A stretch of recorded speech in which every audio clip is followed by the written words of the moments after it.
Good evening and welcome to Katie and Bruce. We still haven't got a name for this. The Katie and Bruce Show. Very official. Katie and Bruce something. Live Facebook podcast. I'm trying to figure out how to put them onto a podcast. So that's the next stage. So I know there's one, I think, that's on a podcast. So we need to get some more onto it. So anyway, good evening. Good afternoon. Evening. Good morning. It's morning for you, isn't it? It's morning for me, evening for you. How are you? I'm good. Yeah, good. We were just saying I've just come back from a holiday a couple of weeks ago, so trying to get back into the flow of things again. And how was your holiday? It was really good. Yeah, I was up visiting family and nieces and nephews, and it was really good. You know, sometimes it's hard for me because a lot of people in my family still drink a lot, which that's their choice. But I used to be there with them, and so it's hard to see sometimes. And I know a lot of people out there will relate to that because when you transition away from that through the Sinclair Method, it's just it's a big change. But it was really good to see family nonetheless. It's nice to get that time and that spare. Yeah. Yeah. So we were just discussing earlier on about what to talk about tonight, but and there was nothing specifically that popped out with us, but something that did. I didn't say anything to you, but the one thing that's been creeping up with me, I've been putting on a lot of posts, Facebook and different places, about how the Sinclair Method can genuinely revolutionize alcohol recovery. Yeah. And initially, I think I spoke about that, and I thought, the more you say it, the more it just becomes an everyday thing. So I don't know. Maybe we can just start there and see where it goes. Tell me more about that. Like, what do you see for the future of alcohol recovery with TSM? Big question. Sorry, just to kick things off, let me throw this one. No, it's I don't know. I think the longer I'm involved in it, the more it becomes normal, and that's I've always wanted never to get to that stage, because I remember when I first heard about it. Again, but people that haven't seen this before, my background was alcohol and drug rehab management. And coming from that background, when I came into the Sinclair Method, I went through a lot of different stages where, first of all, I didn't agree with it in the slightest. I didn't like it in the slightest. I didn't agree. I didn't think it would work at all. And then all of a sudden, I got involved in it, and then I realized that, hang on a minute, this process is working. And you heard the 78% success rates and all that kind of stuff. And I didn't believe it. I didn't like it. I was actually really angry with it when I first heard. When I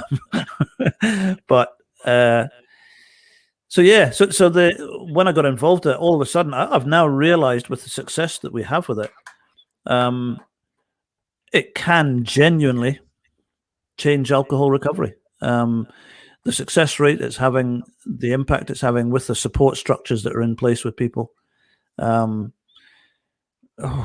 mean, what it can do is just incredible. I mean, if just for example, even if it was 50%, if you can go into any country in the world and have an impact of 50% on alcohol recovery, that is going to have an absolutely massive impact. So yeah, that's just a very, very brief answer. But I mean, obviously, there's a huge amount in that. Do you think it's changing things in the States? Oh, absolutely. You know, someone was just telling me the other day that they were speaking to a TSM doctor, and the doctor was very hopeful in the fact, like, I know Claudia's kind of been saying, like, when will this hit the tipping point, 5 to 10 years or something? But this doctor was saying, oh, maybe within 5 years, like, this medication will be really well known and you can easily get it from your doctor. And so that's really encouraging, because that's the most important part. And in fact, I have a client who's in Spain. She goes between Spain and France, and she's like, I get it over the counter, no issue. Like, it's no problem. It's cheap. And so who knows if that could happen in the US, but yeah, I'm so excited about it. And I think it's interesting what you said, that like, you're just used to seeing this success with it, and same here, and not to ever take that for granted, because I mean, you know, there are so many people out there suffering that don't know about this and need to know. So that's my drive every day, to really raise awareness. But I'm I'm so excited about it. Even people who, I recently did an interview on my YouTube, which isn't published yet. I'm really excited to publish it because this woman's story is so fascinating. But I think I was telling you earlier that, she was someone who was drinking 3 bottles of wine a day. She tried TSM 2 or 3 times and would kind of give up. And even the third time she did it, she really committed to it. But a year in on the method, she was still drinking way too much every single day, like tons of wine. And she almost threw in the towel, but she just stuck to it because she trusted the science. And I think that's such an amazing thing that people have, that the scientific research and proof that it works, to like ground into. Even if they're flailing and it's not working, they can trust the science and remind themselves of that. But she stuck with it. And then in year 2 of TSM, that's where she saw huge changes. And so anyone who's watching or who will watch that may be discouraged or feels like it's not working or throw in the towel, like, it really needs time to work, because our relationships to alcohol are very complex and it takes a lot of time. Do you work with people where it takes a really long time, or how do you navigate those types of situations where someone's not seeing the ideal fast results or things like that? Yeah, it's again, just going back, and again, there'll be some people that are watching this that have seen us before, but so we're kind of covering some of the old ground. But for a lot of people that haven't, that I heard when I first started with the Sinclair Method, or the one thing that I was taught was that on one side of the whole process we have craving, which is the body's physical requirement for alcohol, and the other side is the habitual side, the emotional, psychological side of it that we have to deal with. What was the question again? Just like how to deal with people that may be slower responders. Yeah. So I found I asked people to do 3 things: send me a drink diary, stay compliant with the medication, and stay in touch with me once a week, once a fortnight. I find from the drink diaries, I would say about 90% of people will see a 30 to 50% drop within the first 2 weeks. And then it levels out. And then from that stage on, the speed that someone reduces is completely dependent on their circumstance or their past or their future or what they're going through. Because some people say to me, how long will the process take? And I said, well, I can't really answer that because I don't know what led up to you where you are now, what your current circumstances. I don't know your marriage situation. I heard you saying it today, that someone's circumstances and the situation, the hard part of reducing, and either reducing down to safe levels or going abstinent, is learning to live without alcohol, learning to live life without alcohol. So if the circumstance that someone in is not a good circumstance, or they struggle with adjusting to life without the alcohol, that process may take a little bit longer. So I think that's why the support side of it is so important, because you hear some people that they think, well, why is it not going faster? Why is it not going faster? And it's like, well, in your situation, we need to deal with some other stuff going on in your life. Not we have to deal with it, but you might have a struggle with your marriage. You might have something with this. And so therefore, we need to just go a little bit slower so that emotionally and psychologically you're safe as you're reducing. The main thing I've learned is that with abstinent-based programs that work for a lot of people, but you're going from heavy drinking and blotting out a lot of things in life to nothing instantly. And then people have to adjust to life, bang, within that. You're getting the cravings, the detox, the withdrawals. You've got that whole thing to deal with, and it becomes really, really difficult. So I think it's just it's a circumstance thing. Right? The medication, I think, works almost, well, it does. It works within a week. Yeah. So yeah, I think so too. And in my personal experience with the method, and what I tend to see with others I work with as well, is that, and I'm sure I've talked to you about this before, is, the extinction sessions are needed with all of our different triggers and environments. And how that played out in my life, I was someone who I loved to drink home alone at night, bottle of wine. That was like my ritual. But then on the weekends, I'd still go out and party with friends and stuff. But when I started TSM, I was doing so many extinction sessions home alone that within a few months, I was not really interested in drinking home alone anymore. But I'd go out with friends And because I had more infrequent extinction sessions in that environment, I would still overdrink and have way too much to drink and get drunk. And I was like, is TSM not working? Like, what's wrong here? But I just realized that, oh, I've had tons of extinction session in my home environment. But when I go out with friends and I'm being offered drinks and shots and we're dancing, like, it's a whole different thing. And so I think like that awareness, I think, is really important for people to see, because I hear often that they're like, oh, I've been doing great, but then I had a drink spike up. And it's like, well, we're in a different environment. Did you have a really bad day? Did you have a really good day? You know, was it a different trigger? And I think I know you use the drink log a lot when you work with people. And I think that's a really important tool to see those trends, I suppose. I think as well, the one thing I'm really starting to understand now is that how misunderstood the process is. How do you mean? Just as in, the one thing, like I was saying before, because I've got so used to the program and so used to how it works, and I understand the process, that I still forget that a lot of people coming to the program now, or who are finding out about it, are still in a place where they don't understand it. And it's quite a misunderstood thing. So just two quick things. If anyone is new here, well, not new, but if anyone wants to ask any questions, Katie's here to answer them all. Just feel free to put any questions in the comments. We'll see if we can get to them. So that was the first thing. And then the second thing was, just for anyone who's new, you've always got a good way of explaining it. Can you explain the Sinclair method, just so that people are getting a grasp of what it is, how it actually works? Yeah, and that's a good point, because unfortunately, the way that the medication is said to be prescribed on the label, in a lot of ways, maybe doctors who don't know about it will prescribe it this way. And I get emails from people all the time.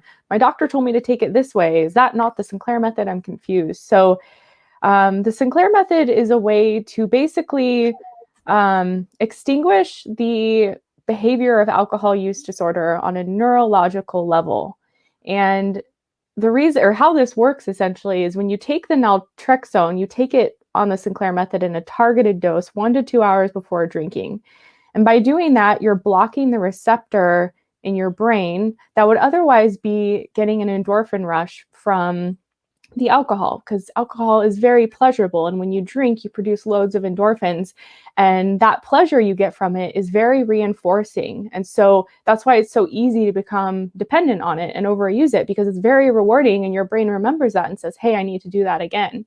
When you take the naltrexone and it's intercepting that, you're blocking that reward cycle. So you do the same behavior, you drink the alcohol, your brain's looking for that reward, but it's not getting it. And so over time, those pathways kind of extinguish or mellow out, and new pathways can then be forged for other things that are endorphin producing activities, as you kind of reduce down the endorphins you're getting from alcohol, and you keep doing that over and over again without getting any reward from it.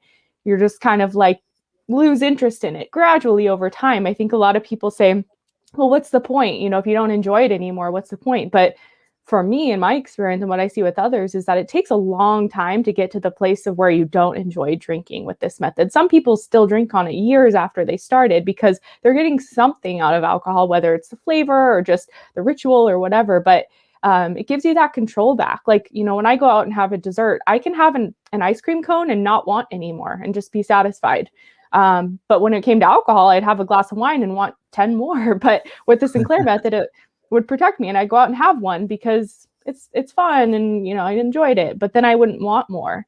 So it allowed me to get to that place with my relationship with alcohol. What would you add to that, Bruce? I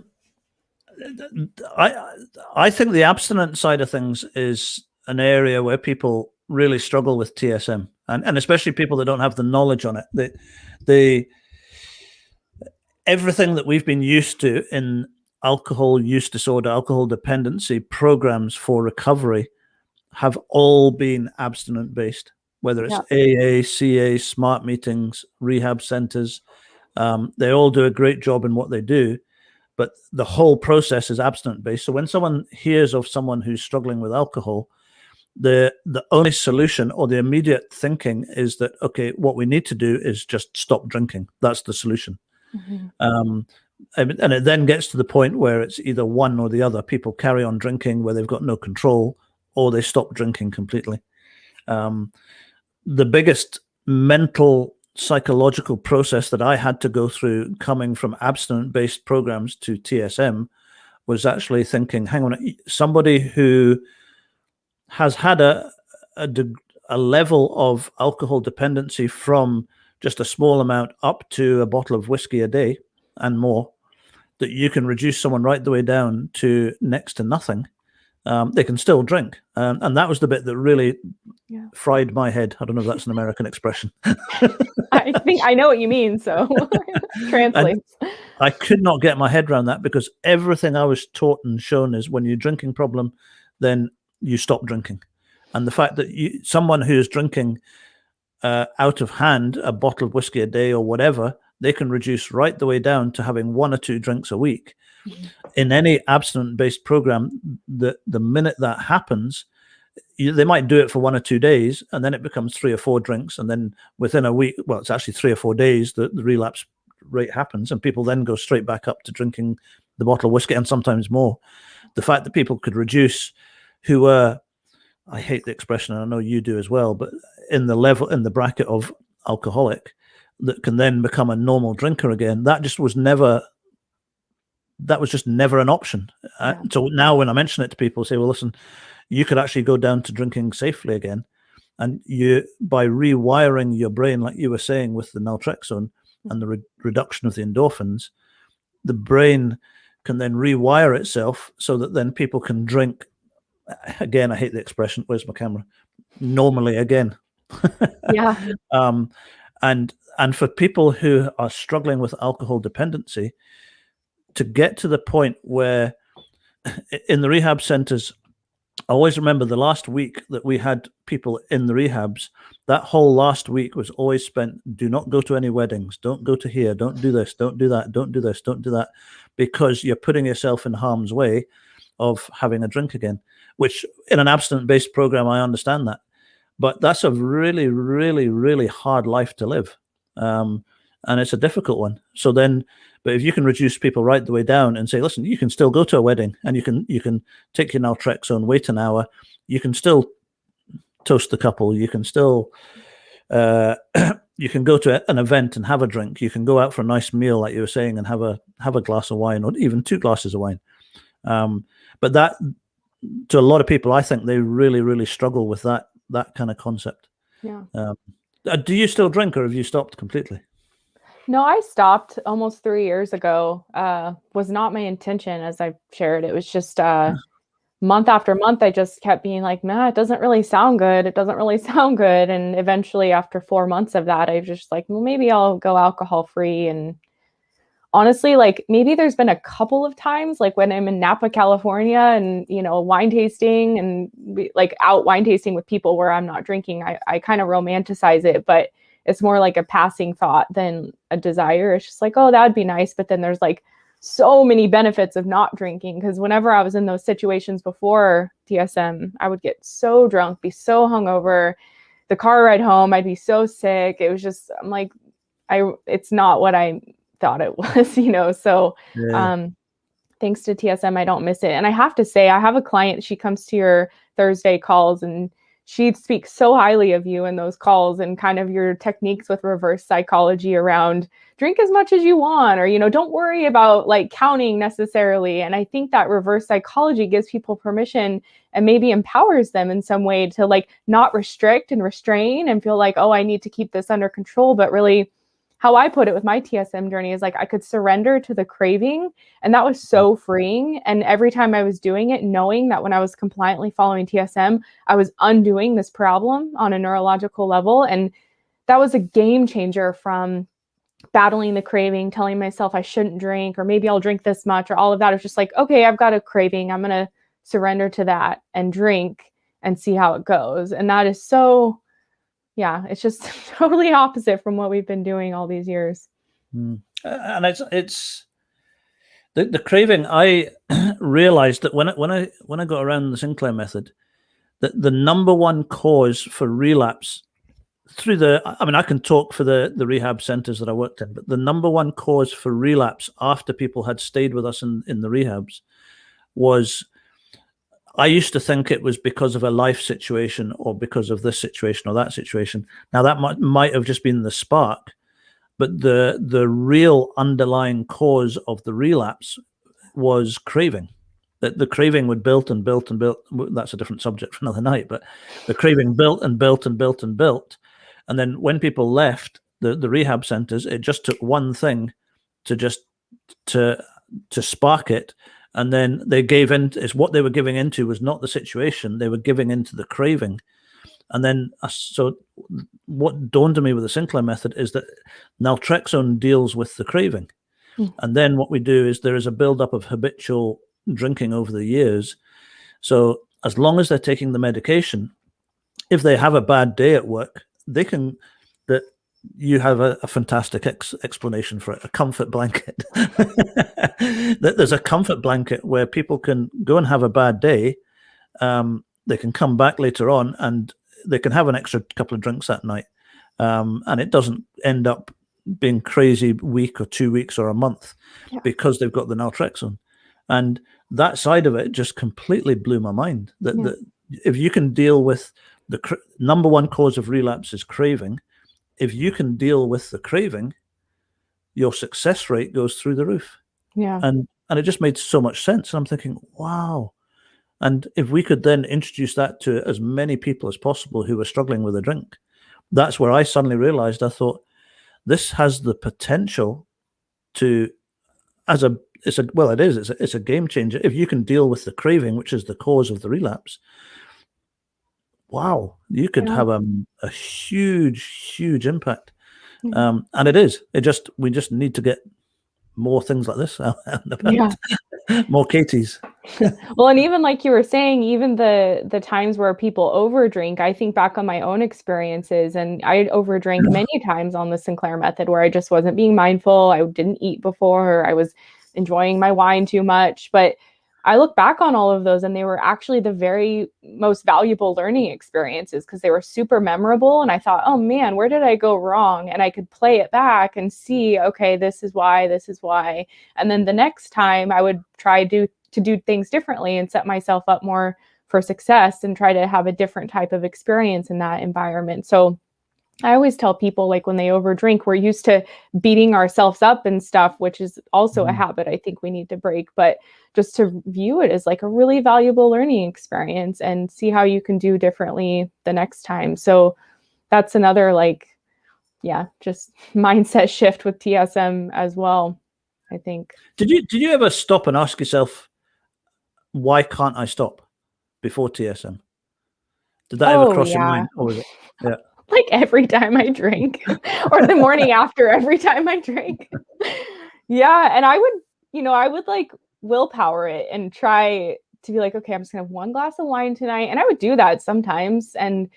But what would happen is I would have one glass and then I'd be obsessing about not having a second glass to where every minute I'd be like, should I have it? No, I'm not gonna have it. Okay, just one more. Come on, you can have it. And that's like the exhausting battle that people with alcohol used to sort of go through. And that's the craving, like you're talking about. It's like your brain is hijacked and there's no peace in that. So even though I was only having one glass of wine, there was like a war going on in my head. And then the next night I would probably have the whole bottle because it's not worth that war anymore. And you were talking about the craving causing relapse. And every time I would get bouts of sobriety, whether it was a week or a month, or I got 6 months one time, in the back of my mind, if I'm honest with myself, I knew I was going to relapse. I knew I was going to drink again. It was just a matter of how long I could go this time. And like you were saying, it's that thing that sends us off. That was just like the willpower had worn down. And when I'd go back to drink, it was like, I could use that as an excuse. But like, I knew because I wanted it so badly because of the craving and I had hope. I'm like, maybe it'll go away, but my cravings never went away. Even after 6 months sober, I went right back to it. And that's interesting as well, because I've read quite a bit. I don't know. I've got to be careful how I say this on a public thing, but there's a lot of research that is starting to show that a lot of it is hereditary. And I was absolutely fascinated with that side of it because I come from, my dad was a drinker. My dad lost his life through drink. Oh, wow. And and and when you come from that, I always thought, well, I always avoided drink when I was younger because of that reason. But I then ended up taking drugs as a result. So the process was the same thing, which didn't work out very well either. You're like, shoot, I thought I was going to get away with that. But then when I started realizing, and I heard an explanation, and I need to go, and this is not a scientific explanation that's perfect or anything else, but I heard an explanation, and I need to go and try and find it again, that when a conventional drinker is drinking, where's my camera? That the receptors are quite far apart. It's all back to front today. Receptors are quite far apart. So when the endorphin comes off one receptor, it travels through the synapse, which is chemical basically. And then when it hits the other receptor is when the brain gets the reward. So when it travels through that gap, then hits there, it diffuses, the chemical is diffusing the endorphin as it travels down. So it then hits the receptor. What I then heard was that the people who have the hereditary situation, the receptors are very, very close together. So what happens is when the endorphin comes off one receptor, it literally just hops straight onto the other. It doesn't have time to diffuse.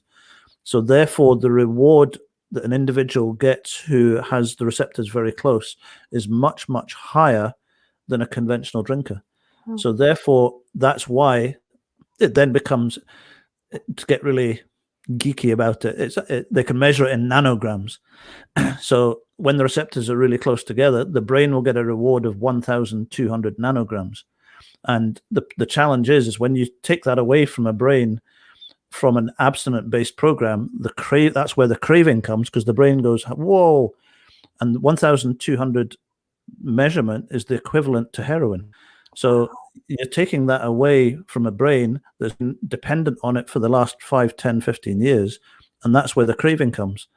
But with naltrexone, and I believe that what Dr. Sinclair did was through the clinical trials, he found the level in the brain by the 50 milligrams that we take that reduces it down enough so that the brain still gets a reward from it, but it doesn't drop into craving mode. And therefore, you then can, after a period of time, the brain relearns alcohol equals much lower reward and not 1,200 reward. Wow. And it just changes the whole process. So you can actually, as Dr. Sinclair said, rewire the brain to go back to drinking normally, because you know yourself, it's one drink turns into 2 to 3, and the on-off button doesn't work.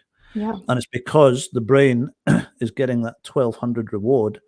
And so if you reduce it down a bit and do that over a period of time, which is why it works with the medication, it just makes so much sense. It's like, it really does. We're not going to do things that aren't rewarding for us, it's like we have to be getting that reward.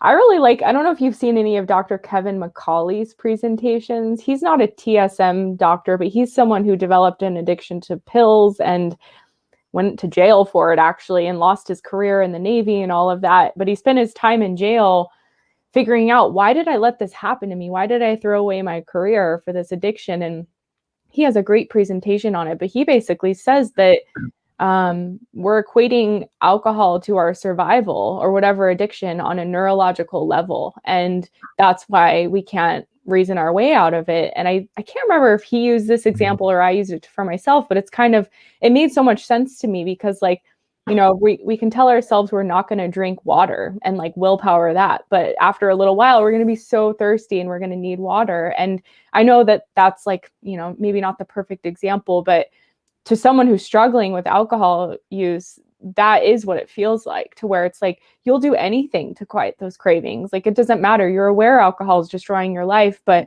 quieting the craving is worth it because the alternative is not. And I remember right before I got on TSM, I was like, well, maybe I'm just going to be an alcoholic in this life. That's what I'm supposed to do. What can I learn from it?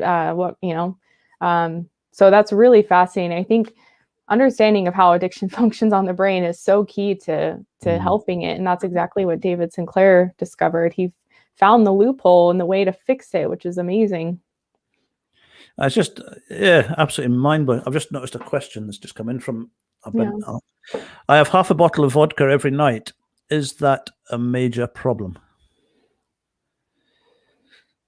Do you want to answer that, or do you want me to go for it? Or? Sure, maybe we both should. I'd be curious to know if you're taking the Sinclair method before and how long you've been having that bottle, because, you know, and how big that bottle is, I guess, what size of a half bottle.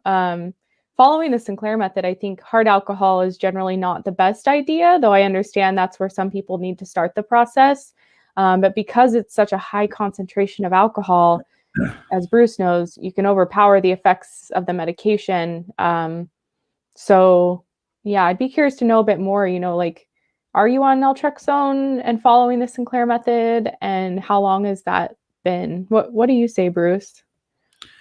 Yeah, absolutely. And also, is it a major problem? People ask me, especially when they find out what I do, they say, at what level does it become a problem? How much is a problem? Is it one drink a night? Is it 2 drinks a night? Is it a bottle of wine a night? Is it 2 bottles of vodka a night? And I don't think there is a level. Most people that I speak to, they know that it's starting to become out of control. There's a knowing inside yourself that you're losing control with the whole process. That can happen at any level. It can happen. I've had clients who drank very little, and when they first came on, I thought, do they really need this program? But as I got to know them and spoke to them, they every day they had a lid on it and they were keeping it control. They were only drinking 2 glasses of wine a night, but to them, they very, very easily it could get out of hand. Yeah. Katie as well has done it as well, but we work with people that have got drinking bottles of vodka, or so it depends on. I always say to people, well, is it starting to have an impact on your family? Is it having an impact on your work? Is it having an impact on other things in life? Do you feel it's out of control? And the number one thing that I find comes across with everybody is the on-off button in the brain. Every single person I speak to, whether it's 2 glasses of wine or a bottle of vodka, they say my on-off button doesn't work, and I'm constantly having to fight that. And like you were saying, the obsessive thoughts are coming in, and so I wouldn't focus so much on the quantity of half a bottle of vodka, but it's a case of is it something that you're struggling with? Are you finding it's getting out of hand? And then go back to exactly what Katie's saying. Are you on naltrexone? Are you on the Sinclair method? If it can, I know it sounds crazy if this is the first time you've heard about it, but it is. I've watched person after person after person. I would say I don't know where you are, whether you're in the UK or the States. If you're in the UK, get in touch with ourselves. If you're in the States, get in touch with Katie. And get support and get support through the process. And I've watched, I don't want to mention any stories just in case anyone's listening tonight, but the person after person after person that has dealt with a lot worse than that level. Mm-hmm. So yeah. I agree with that. Sometimes people will reach out and say, is my drinking too bad for this method, or is my drinking not bad enough? And I think that's the beauty of it. I've seen it work in the same way you have, where it's like they're drinking a half gallon of vodka a day and their case seems hopeless because they've been at it for decades or years. And then others who are drinking, like you said, like a couple of glasses a night or a really bad bender just once a month. I think it can work for different types of drinkers. And I've seen that firsthand for sure. And like you said, it's a personal choice. Like for me, I was drinking a bottle of wine every night. That was a big problem for me. It was getting in the way of a lot of things I wanted to do, but I know others who drink that and they don't really want to change anything. So it is something within you that decides whether or not you want to change your relationship with alcohol, for sure. Okay. And someone else is saying, wine and beer every night. I drink the wine to get drunk, but consciously buy beer to slow me down and stop getting more wine. Again, like Katie was saying, I think that question comes back to, are you on the Sinclair method and using naltrexone, or is that just a process that you're using at the moment. That is one of the techniques that we will suggest to people once they're on the program, once they're taking naltrexone. I know loads of teams in the Glasgow area, Scotland, and support networks, mental health issue, as I personally used alcohol as a... So I used alcohol as a mechanism to cope. Can I just say one thing, Katie, on that one? Please. I don't want to mention any names because it might go out in a podcast and stuff, but you can see in the chat there.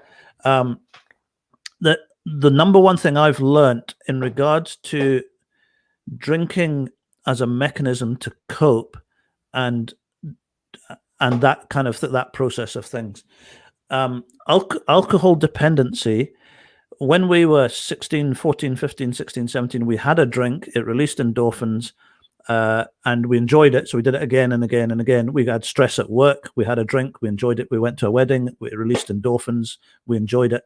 So over the years, the process of addiction is habitual. We learn, it's a learnt process.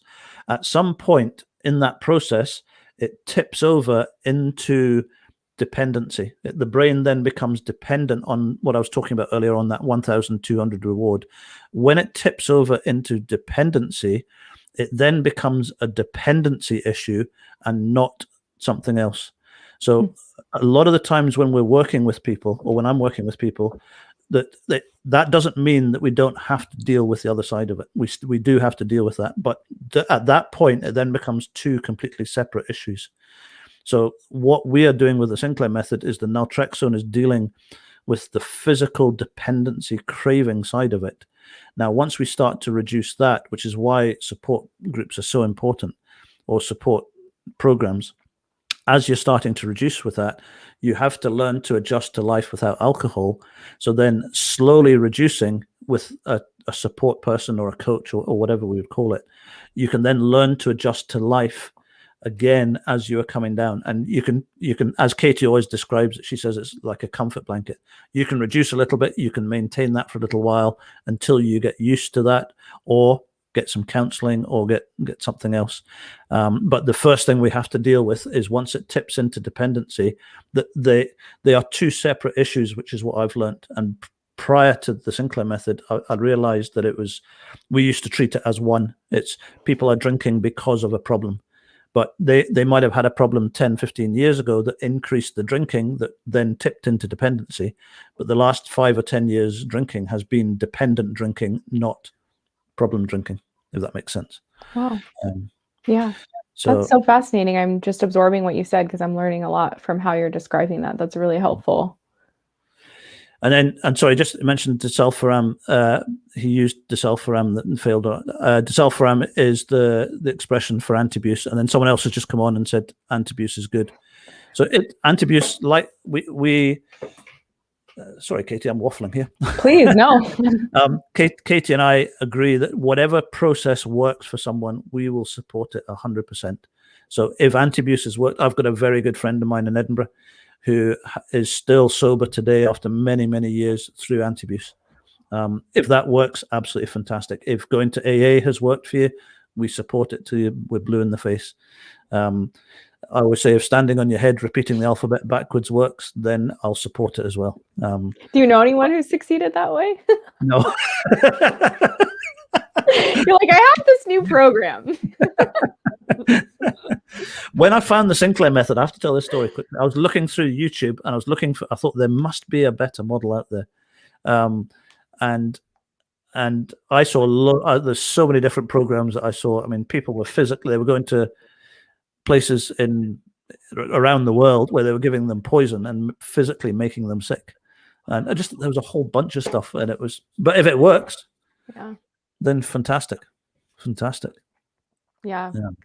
I think the more options we can have, the better. And if one doesn't work, try the next. We specialize in the Sinclair method, and that we see that work for a lot of people, but there are other options out there as well. Yeah, absolutely. So Derek's saying it makes them too scared to drink. Bit of feedback. Yeah, hope you're not getting. That's good to know. And if people are on it, what we've got to be careful of with the Sinclair method is that we don't encourage people off a program that is working for them. So if AA is working for you, or if anti-abuse is working for you, then carry on using it. Just keep doing what you're doing. So Absolutely. Yeah. what was I going to ask you? What's the one thing that's really, really struck you about the Sinclair method?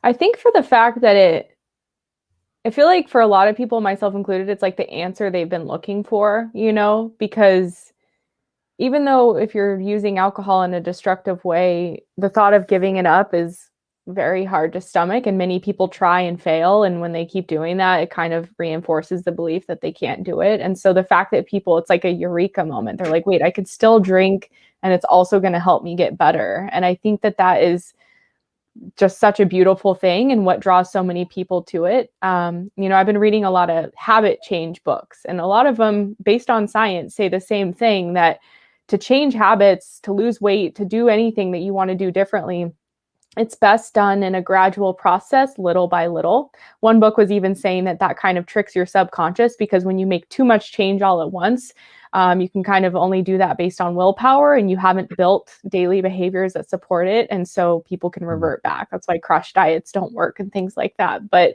I think the TSM method, is really aligned with what a lot of the habit research says, is like really tiny changes that you're making every single day that are starting where you are today and just incrementally making that shift. And I think that's why this method is so approachable. Like I've told you, when I got on it, I wasn't planning to drink, or I wasn't planning to quit drinking, but like over a year of it, I was like, oh, maybe I can quit drinking. But if someone told me, you have to quit drinking to do the Sinclair method, or that's what you need to do, I don't know if I would have succeeded. Or, the whole invitation of it was like, hey, you can still drink, but this is going to help you to drink less. That was like amazing. What about you?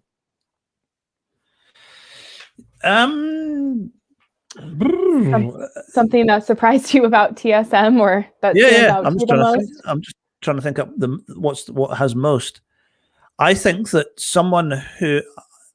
going back to what I said before, that I was always on the training, on the understanding of the belief that if someone is alcohol dependent, then the only option is not to be abstinent. That is the only option.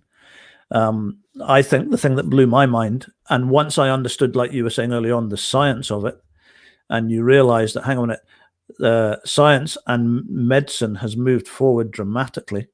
And I always explain to people, I've got epilepsy. So with epilepsy, it's exactly the same, not the same neurological process, but it is a neurological imbalance. What's happening is that my brain is releasing too much electricity. And as a result of that, the brain's only way to deal with it is to have a seizure. So I take epilepsy medication that sits on the receptor, I believe. I could be wrong with that, but it reduces the flow of the electricity in my brain down. It doesn't stop it. It reduces it low enough down so that I still have the electricity that I need to do whatever it does in my brain. But it stops it going over the dangerous level where I can have a seizure. So I can then operate and act. I can drive. I can do everything else, as long as I take my medication.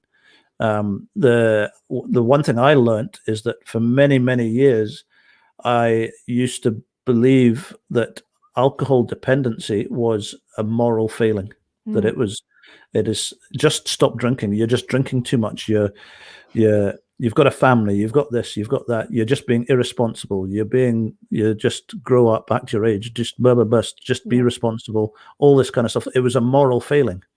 When I realized that it's nothing to do with a moral failing, it's because there is a neurological imbalance in the brain. That was a life changer, absolute life changer. And I think when people understand that, and we have to be responsible for what we do under the influence of alcohol, but the actual process, if I have a seizure in the street, I'll have an ambulance, I'll have the best doctors, I'll have the best everyone. I'll go to hospital, I'll have flowers and chocolates and everything. People love you. Alcohol dependency is the only illness in the world that they will not bring you flowers and chocolates in hospital. Yeah. And when someone said that to me, and I'm like, wow, that's true. and So until we treat it as an illness, I think Scott was saying that the habitual is a great word.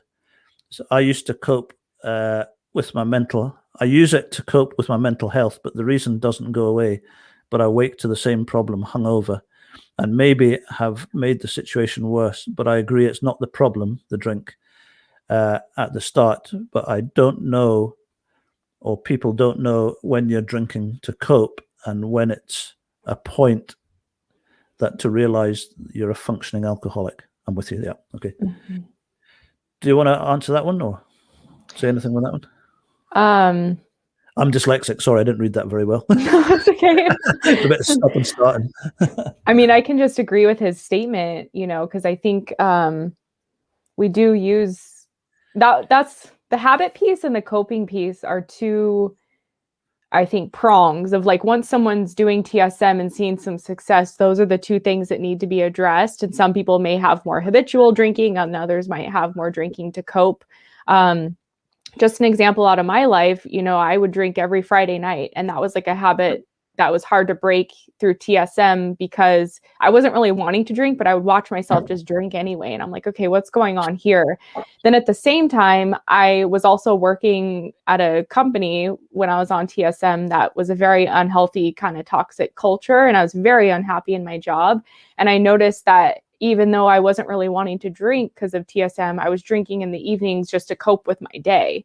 And so I realized I took like a leave and had to take a couple months off actually, because I kind of realized I needed to reconstruct my life, because the life I had been living was based on someone who'd been drinking heavily every single day. And there were some areas I needed to kind of rebuild. And so I think he brings up a very important point that, it's not always obvious when we're using it to cope, or if we're just using it because like that's what we've always done. And I think that starts to come to the surface more the longer you're on TSM and drinking less, and you kind of do that inner inquiry about like, why am I drinking tonight? Why do I want to drink tonight? Do I really want to drink tonight? That's the process that I think helps to uncover some of those things, because I believe we're naturally equipped to cope with things. Like I always talk about the coping muscle, and little by little, when you see yourself have a rough day and not turn to alcohol, or have a rough day and have one drink of alcohol instead of 5, it's like you're building that coping muscle and not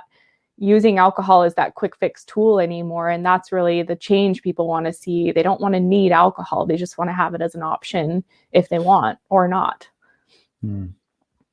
I had an interesting situation just recently where I had, like I said, I asked clients for drink diaries.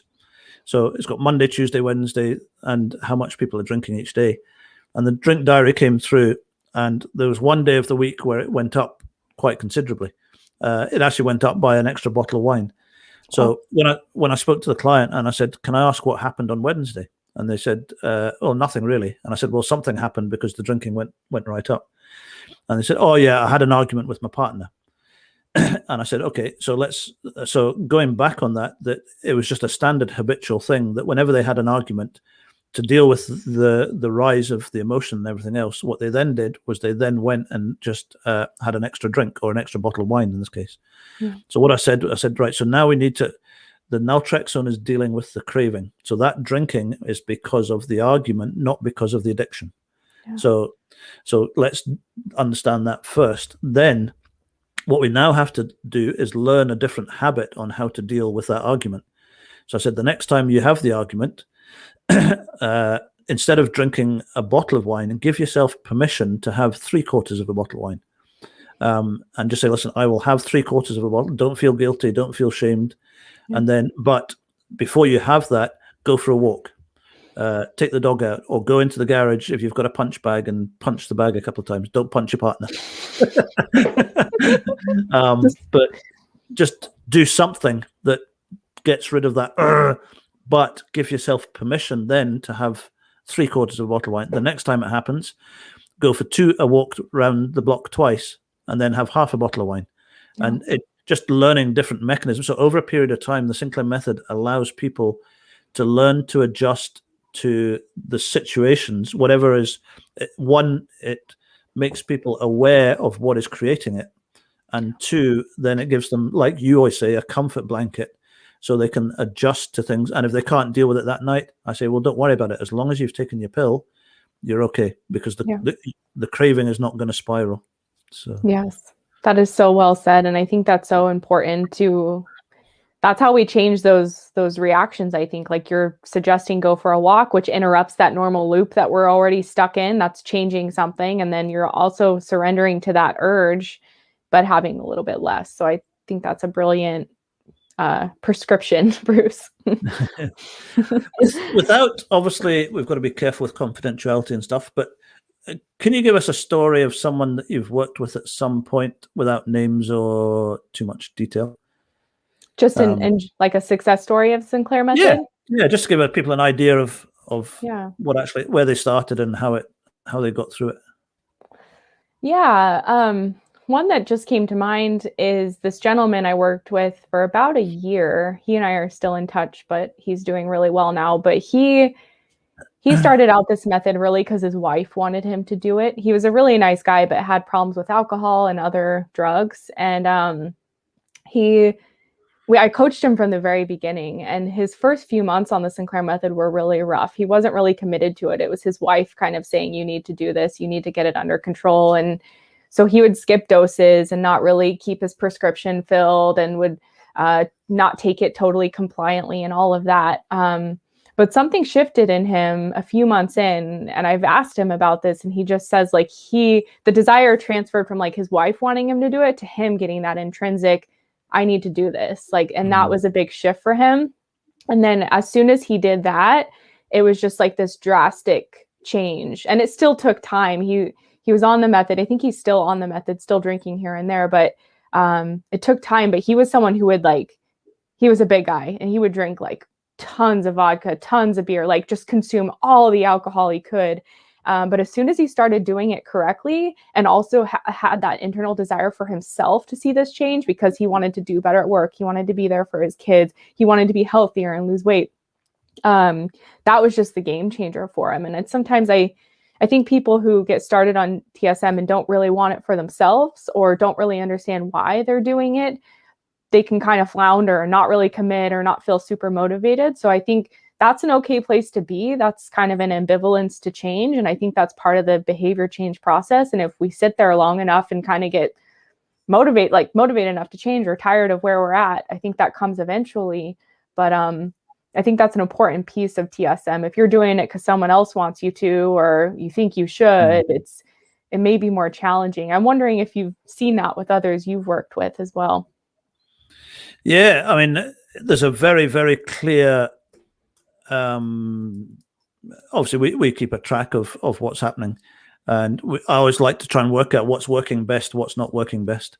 And there's a very, very clear pattern as well, that people who come onto the program because they want to do it for somebody else, you know yourself that the program stands or falls on someone being 100% compliant with the medication. And we found that the majority of times when it didn't work for someone, it wasn't because the medication didn't work, or wasn't because there was a fault with the individual. It was just the motivation for them to do it wasn't there. So therefore, after a month or two, or a week or two, they would stop taking the medication regularly. You have to take it every day, every time you have not every time you have a drink, but every time on a daily basis before you have a drink. So yeah, absolutely. There was a definite correlation between the program not working from people that just stopped taking the medication. And that's purely down to motivation. But the people who did that, I find the people who 100% compliant with the medication, they stay in touch. They send me a drink diary. It's very, very, very few and far between that it doesn't work for. And that's what I just can't get that. I still sometimes I just have to talk about it in times like this, just to get your head back into it, going that this is incredible. This is absolutely incredible. Yeah. I know. So true. I don't want to ever lose sight of that either, because I feel so removed sometimes from it, but I'm grateful to be plugged into the TSM community and talk with people every day, because you kind of get used to it. Like people who succeed on TSM, they kind of move on with their life and forget they had a problem. They're not identifying as an alcoholic forever. They're not going to meetings every day. They're just moving on with their life. And that's a beautiful thing, but I don't ever want to lose sight of where I was and where TSM like has brought me, truly. Yeah. We need to have a big, absolutely massive shout out as well. Someone has just joined. Karen. Hi, Karen. Are you gonna have Karen back on? I heard she loves to do these interviews. Absolutely. I mean, Karen is Karen is. We need some night just have a group conversation, and get more of us on. Could you explain what success with TSM looks like? Karen says. Abstinence or safe drinking. We kind of touched on this earlier. We spoke about it earlier on, Karen. That I was saying that it's that the challenge that I think we find with the Sinclair method is it is so misunderstood. And I need to say this. I could get into trouble for this one, but I'm going to say it. There are a lot of even in the medical world, people are struggling with the understanding of the actual process. And I've spoken to doctors, I've spoken to pharmacists, I've spoken to chemists, and until I've actually been able to sit down and actually explain the whole process to them, they don't get it. They just don't understand it, because it's, in most situations, it's take a pill. If you have a headache, you take a pill, it fixes the headache and you move on. You just take the pill. The breakdown of the neurological pathways in the brain is a huge part. I always say to people, it's two things. One is taking the naltrexone that reduces the flow of the endorphins in the brain.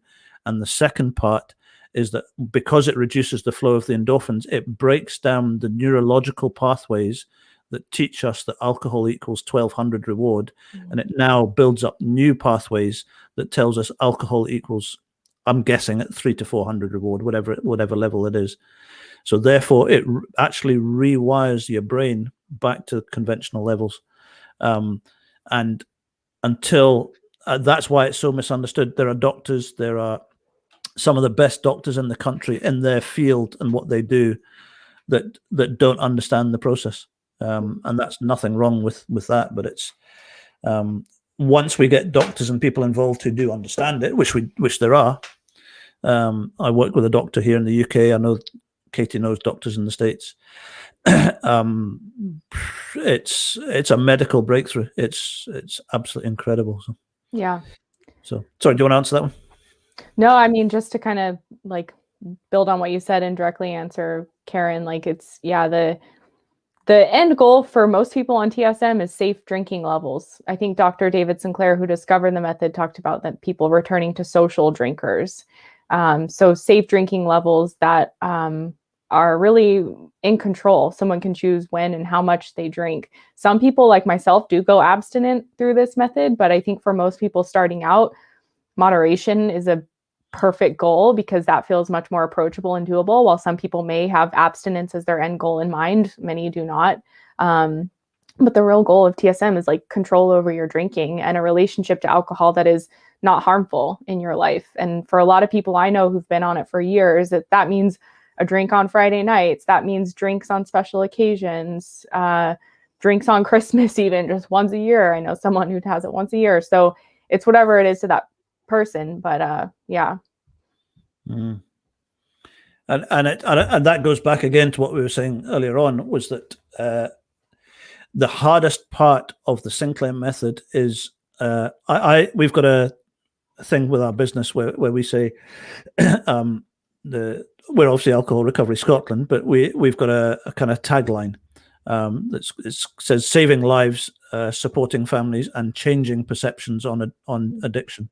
And that changing perceptions on addiction is every single person or program on the planet today is all about abstinence. It's if someone has a drinking issue, they have to stop completely.